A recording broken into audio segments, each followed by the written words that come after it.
There's no right or wrong way on how you grieve a person because grief is personal. That's why each loss, you'll take different lessons from it. You may have to heal in different ways, accept that losses are a part of life. They're going to continue to come, just like emotions and stressors in life are going to continue to come. So if you prepare yourself for that and you accept that and you just start processing those emotions and learning how to navigate through life, it makes it a little bit easier to deal with because it never goes away. Om Namah Shivaya, Om Namah Shivaya, Om Namah Shivaya, Om Namah Shivaya, Om Namah Shivaya, Om Namah Shivaya, Om Namah Shivaya, Om Namah Shivaya, Om Namah. Good day, beautiful souls. Welcome back to Break the Cycles podcast with me, Alicia Cherie. Today, I want to do a solo cast, and I wanted to always have an episode on this topic. But I know it's sensitive, emotional, and it's something that we all go through in life, unfortunately, and that is grief. Hey, soul sister. Before we dive in, make sure you followed and subscribed to this podcast so you never miss the next drop of healing energy. And I want to hear from you. Leave a comment or some feedback. Let me know what's been resonating with you and what topics you want me to cover in future episodes. Your voice helps me shape this space for our community. Also, if something in this episode speaks to your spirit, share it with a friend, a sister, or anyone who's walking their own healing journey. Because together, we're not just healing, we're evolving, expanding, and reclaiming our power. Now, let's get into today's episode. I want to talk about grief.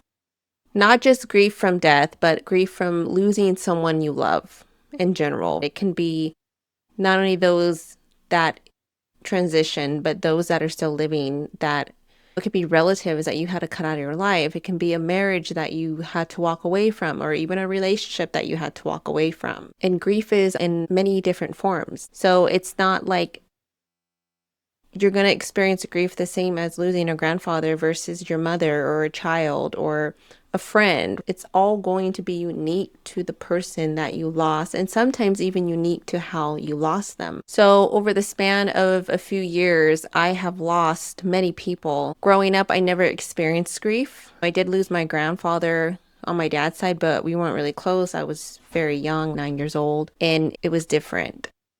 And then within, I want to say less than 3 years, I lost my mother. Then 3 weeks later, I separated from my 10-year marriage. After that, I lost my uncle to suicide. Then after that, I lost my grandfather to old age. And then after that, I lost one of my closest cousins. And then after that, I lost my next closest cousin. So all these things came within months, sometimes 6 to 8 to 10 months apart. And as we go through the cycles of grief, denial, guilt, anger, or sadness, all these different cycles that we go through for just one person that we're grieving. So I've learned that grief isn't just one thing, and each loss taught me something different. Each loss hurt differently, and each loss required a different type of healing. So I'm going to kind of break these down into different categories. And the first one is anticipatory grief. Obviously, just like it sounds, you're anticipating it. It's coming, right? So losing someone that has a terminal illness, like in my case, it was my mother who was diagnosed with cancer in 2017. It was one of the most rare forms of cancer. There was like 12 reported cases in the world, and it literally was a case of bad luck. And it was so rare that the doctor could not give us statistics on it, right? Like breast cancer, lung cancer, you have stats on that. It's a very common form of cancer, but this one was very unique, very rare. And when somebody has a terminal illness, regardless of what it is, grief starts before the death. You grieve every change, every decline, every treatment. My mom, it started with a tumor that was wrapped around her facial gland. So they had to remove the tumor. Obviously, they tested it. It came back as cancerous. They removed the tumor, left her with facial paralysis. By then, they already saw that it had spread it into her lymph nodes. So then they had to follow up with high beam radiation. And then after that, they had to do steroid treatments because it was spreading. Once it gets to your lymph nodes, you're pretty. And so then they did the steroid treatments. And then after that, they did chemo. And after each treatment, it had its own side effects. The surgery alone was the biggest side effect, where it left her with facial paralysis. So taking my mom's face, part of her face from her, was huge, because my mom was all about beauty and glamour, and it really did something to her. It made her stay home. She didn't want to go out no more. She didn't want to go do the things that we used to do as a mother-daughter duo. We were so close. We did everything together. She didn't even want to go shopping anymore. She didn't want to go to the movies. She didn't want to be seen because her face was deformed. The diagnosis is where it started, because after she found out she had this cancer, I think it changed her. It made her very sad and depressing, and then the surgery made her even more sad and depressing and made her isolated from everyone, everybody. She wouldn't even want to take pictures anymore. The radiation caused different side effects as well, where I think she started realizing, okay, this is getting serious. I think we all started realizing it then, that unfortunately the surgery alone didn't prevent it from spreading. It had already spread. So after each treatment, every version of that person that you know slowly starts to disappear. Right? The happy, funny, humorous, outgoing, free-spirited slowly starts to disappear. Not to say my mom still cracked jokes. She still was funny. She still was positive, but she never was the same. She just wasn't. So you're trying to do the same, stay positive, simultaneously holding hope, but you're also preparing for loss. You want to be optimistic, but you also have to be realistic. And that alone is an emotional tug of war. And it becomes emotionally exhausting. And if you have lost someone to an illness, at the time we don't realize that we're grieving because that person is still alive.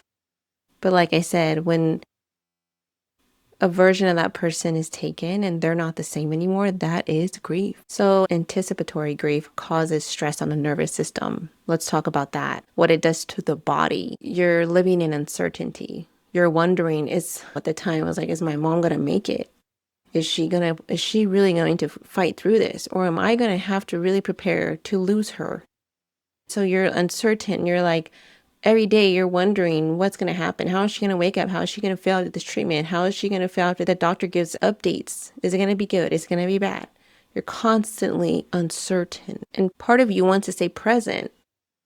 But another part of you is also preparing for goodbye. And that causes dysregulation in the nervous system. That causes an emotional roller coaster. And it causes emotional exhaustion long before the death even occurs. The next category of grief I want to talk about is grieving someone who is still alive. Because as you go through the healing journey, you start to realize that certain people are not good for you. You start practicing discernment. So sometimes this can be family. This can be maybe a relationship, a marriage. If you've been through a divorce, you can totally relate. And I'm going to use my divorce from my ex-husband of 10 years as an example, because this person was literally still alive. And not only that, I had to continue to co-parent because we had a daughter together. However, the relationship died, but the co-parenting just began. And sometimes that grief is more confusing because people don't acknowledge it. Because you still can text them, you still can call them. In my case, I still have to co-parent with him. But the future you imagined together is gone. So you're grieving experiences, dreams, identity, and the life you thought you would have. And for me, marriage was a one-time thing. It was like, okay, this is a one and done. And in my culture, as Hispanics, that's what we believe. We usually actually believe, my family is big on whoever you have a child with, that's who you marry. And that didn't happen in my case. I'm not that traditional. But what I'm saying is it was a thing where both sides of my grandparents married, had kids. That was it. That was who they were with till death did them apart, literally. And that was kind of the vision I had for me. And it unfortunately did not work out that way. And that was hard to let go of. What I imagined the time I married this man was like, we're going to be together forever. We're going to work through it all. And as I started to heal, I just realized that just was not doable. So grieving the living, let's talk about what that does to the body. I think a lot of people minimize divorce grief, but your brain processes relational loss similarly to physical loss. So you're losing attachment, familiarity, routine, and identity all at once. And that's a lot, especially depending how many years you've been married. In my case, it was almost 10. So regardless of the hurt and the pain and what transpired, you're talking 10 years. That's a good chunk of your life. And sometimes people divorce at 20, 30 years, which is crazy. That is a form of grief. And that is something you got to adapt to after being alone, living alone. You have a whole different routine that really impacts your nervous system. The next category I want to talk about is traumatic and unexpected grief.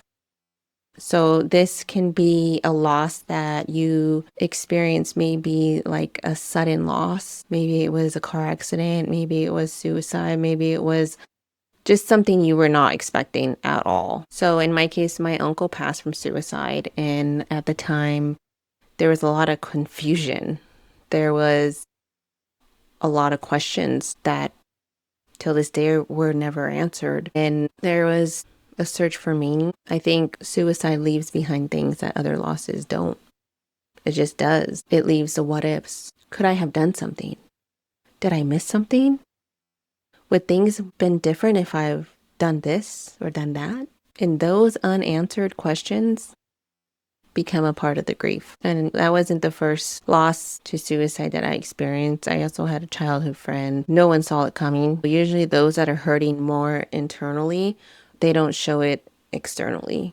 He was like the class clown. He was always the spark of the party. He was always funny, cracking jokes. He was always bringing happiness and laughter to everybody else. But inside, he was broken. He was hurting. And it's sad because when you lose people from suicide, you just don't understand how people can hurt that bad to want to take their life. And the fact that you were part of their life makes you feel guilty. Did I do my part in being a niece to my uncle or being a friend to that friend? And that's a guilt that sometimes never goes away. And that is grief. And with these types of losses, you're not only mourning the person, you're processing how they did it. And it hits the body because your nervous system struggles to create a clear narrative of this. So the next category I want to talk about is an expected loss. So this can be similar to someone who's ill, but this one's more old age. And in my experience, this was my grandfather, my abuelo, who was my hero, my everything. He was a huge piece of our family and everybody loved him. Everyone put him on a pedestal. He was that one person that everybody rocked with, everyone got along with. There was never conflict with him because he was that good of a man. And he passed at 93 years old. He lived a great life, but it was still painful. And it was more painful in this situation just because of how the family dynamics were at the time, which I'm not going to get into, but just made it a little bit harder to give him the farewell that he deserved after everything he's done for our family. There was a lot of sadness, but there was also peace because he was suffering. He had a few heart attacks and strokes that eventually led up to his death, and he was struggling with speech and hearing and things like that. So he wasn't terribly struggling, but he definitely was ready to go. And I think that's for most people once they get to a point where they can't take care of themselves anymore, especially when you're a man who's been doing things on your own, always working, going to the gym, being active. Yeah, he was ready. So when he left, there was peace because of that. There was a sense of completion. He had a long life. He had a lot of purpose in his life. So that doesn't remove the grief. Still there. It just changes the texture a little bit because obviously we know as we enter this earth, we also have an expiration date of when we leave this earth. And that's just part of life. So the acceptance of this type of loss arrives more easily because death aligns with the natural cycle of life. But the pain is still present, but the resistance is a little lower, if that makes sense. If you've been listening to this and realizing that you keep repeating the same patterns, I want you to understand this is not by accident. Your nervous system learned what felt safe, even if it's no longer serving you. And You can't force yourself out of that with more discipline. You have to start by creating safety in the body. And that's exactly why I created my Break the Cycles reset. That includes a guided meditation, 2 breathing techniques that I walk you through step by step. I include affirmations and journaling prompts to help you actually integrate what you're learning. So this isn't just something you listen to, it's something you move through. If you're ready to stop repeating the same cycles and start creating real change, you can grab it at aliciasharif.com/free reset or check the link in the show notes. The 5th category is addiction loss. This is where you watch someone lose their battle. I lost both of my cousins to addiction-related circumstances, and that brought a different layer of grief because addiction creates complicated grief. You grieve the person, but you also grieve the potential, the life they could have had, the healing that never happened, the future they never got to experience. And if you experienced addiction in your family, you know this grief carries a unique heaviness. It kind of even ties into the anticipatory grief, because not to say you anticipate it, but you know that if people don't change their ways and they don't get clean, you know that it's only going to lead to bad things, or worst case, death. And because of that,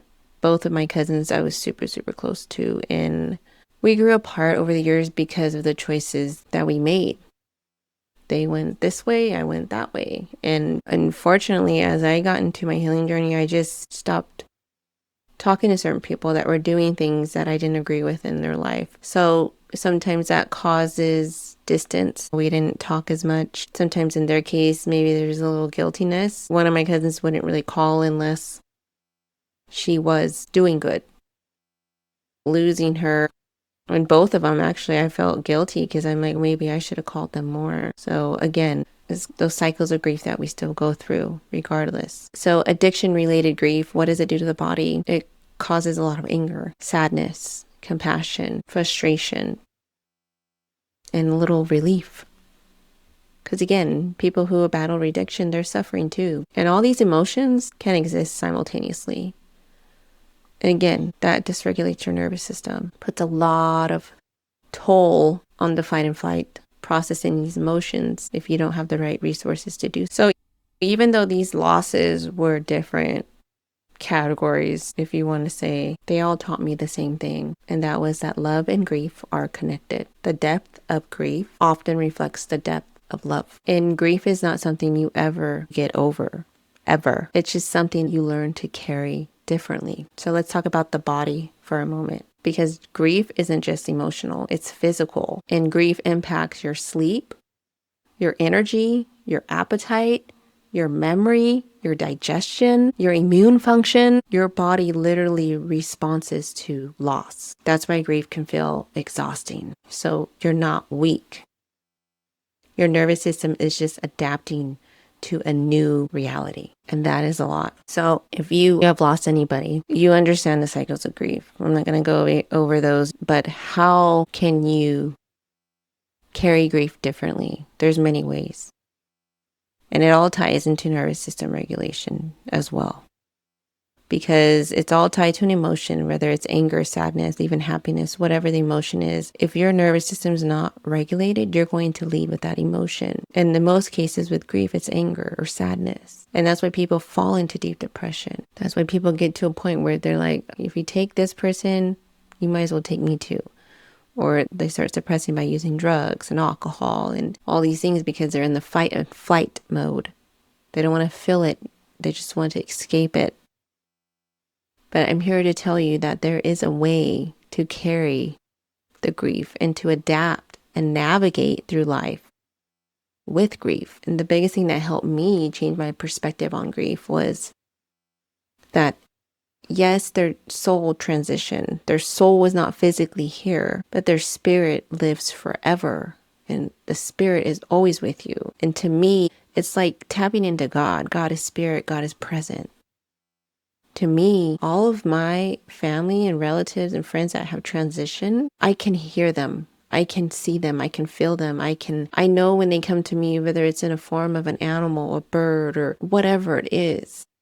I know when they're near me. And I can smell them, I can feel them, I can hear them, I can all of that. Yes, they're not physically here where you can go shopping and go out to eat together. But once you regulate your nervous system and you start silencing the noise in your mind, you start being more aware of spirits and presence around you. And that's when it becomes clear. That's when you start hearing their voices. That's when you start feeling their presence. And that's why nervous system regulation is so important when you're dealing with grief.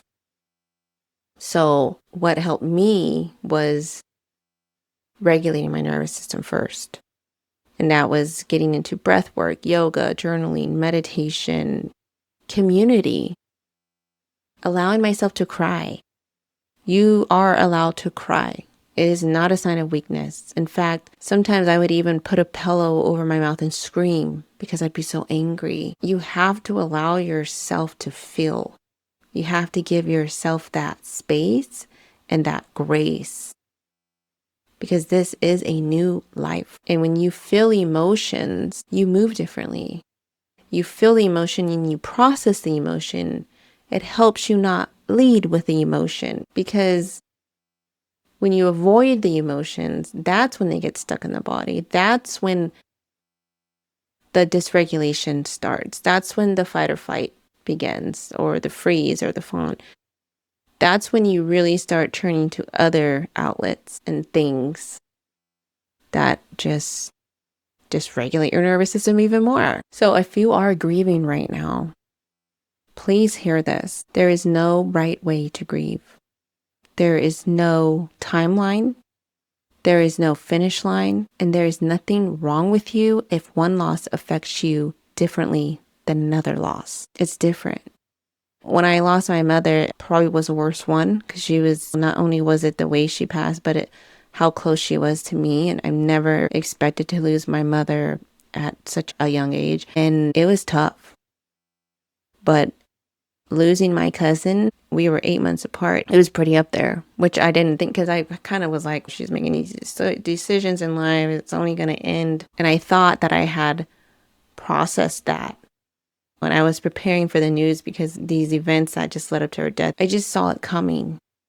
So I thought that I had processed it already, but I didn't.